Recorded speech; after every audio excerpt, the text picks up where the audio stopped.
Hello दोस्तों, इस lecture में अर्थव्यवस्था और अर्थशास्त्र में अंतर देखेंगे। पहले वाले लेक्चर में हम लोग अर्थशास्त्र का डेफिनेशन, अर्थशास्त्र के पिता और सारा टॉपिक कर लिए थे। इस लेक्चर में अर्थशास्त्र और अर्थव्यवस्था में अंतर को देखेंगे हम लोग। क्या होता है अर्थशास्त्र और अर्थव्यवस्था में, क्या क्या अंतर होता है, क्या क्या इम्पोर्टेंट पॉइंट है हमारे एग्जाम व्यू से, उस टॉपिक को हम क्या करेंगे, क्लियर करेंगे। अर्थशास्त्र और अर्थव्यवस्था में बेसिक अंतर हम देखते हैं।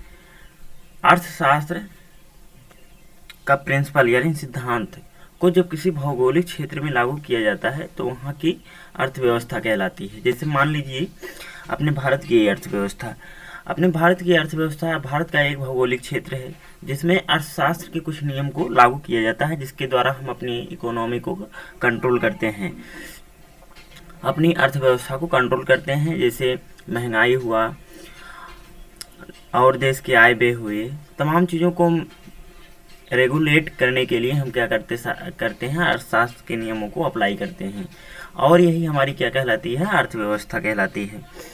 जैसे एग्जाम्पल में हम देखते हैं चाइनीज इकोनॉमी, यानी चाइना का जो रीजन है वहाँ पे जो अर्थशास्त्र के नियम लगते हैं, सिद्धांत प्रिंसिपल अप्लाई होते हैं, वो चाइनीज इकोनॉमी में आती है।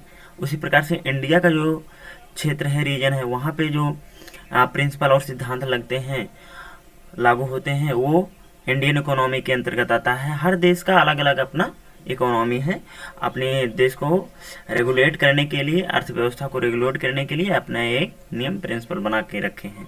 यही अर्थव्यवस्था कहलाती है हमारी। अर्थशास्त्र के सक्रिय रूप को अर्थव्यवस्था बोलते हैं, अर्थव्यवस्था कहते हैं। जैसे यहाँ पे इंडियन इकोनॉमी को दर्शाया गया है, दिखाया गया है।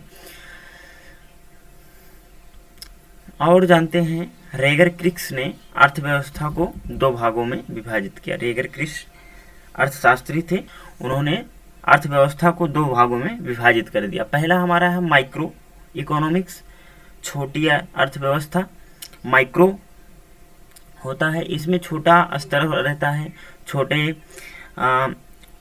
डाटा को काउंट किया जाता है, गणना किया जाता है, निकाला जाता है, आय व्यय देखा जाता है। दूसरा हमारा होता है माइक्रो इकोनॉमिक्स। माइक्रो इकोनॉमिक्स बड़ा क्षेत्र होता है, बड़ा रीजन होता है, बड़ी अर्थव्यवस्था होती है। अब एक एक करके हम दोनों टॉपिक के बारे में अध्ययन करेंगे। माइक्रो इकोनॉमिक्स क्या होता है और माइक्रो इकोनॉमिक्स क्या होता है। माइक्रो जो होता है, माइक्रो में सूक्ष्म चीज़ों का अध्ययन किया जाता है, और माइक्रो जो होता है बड़े स्तर पर अध्ययन किया जाता है, जैसे किसी देश का इकोनॉमी। और ये माइक्रो इकोनॉमिक्स में जैसे किसी परिवार का, किसी व्यक्ति का इकोनॉमिक्स का अध्ययन किया जाता है। तो हम देखते हैं माइक्रो इकोनॉमिक्स, इसमें व्यक्तिगत अध्ययन किया जाता है, यानी किसी एक व्यक्ति का अध्ययन किया जाता है, उसकी आय व्यय की गणना की जाती है। उदाहरण जैसे किसी व्यक्ति की आय व्यय का अध्ययन करना, किसी परिवार की आय का अध्ययन करना, ये हमारा माइक्रो इकोनॉमिक्स के अंतर्गत आता है। माइक्रो इकोनॉमिक्स के जो पिता हैं, father of micro economics Adam Smith हैं, जिन्हें आप साइड में देख रहे हैं। माइक्रो इकोनॉमिक्स के पिता एडम स्मिथ हैं।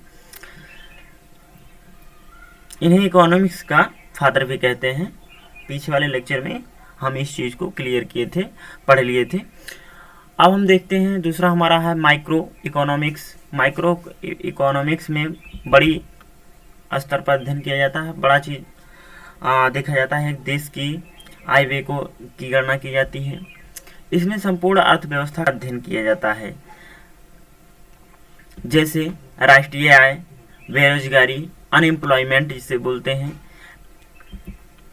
नेशनल इनकम, मुद्रास्फीति, महंगाई, इन्फ्लेशन, ये सब हमारे क्या होते हैं, माइक्रो इकोनॉमिक्स में देखते हैं। माइक्रो इकोनॉमिक्स जो फादर हैं, माइक्रो इकोनॉमिक्स के जो फादर हैं वो जेएम कीन्स हैं।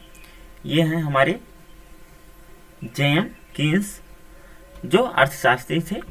और इन्हें क्या बोला जाता है, माइक्रो इकोनॉमिक्स का फादर्स बोला जाता है।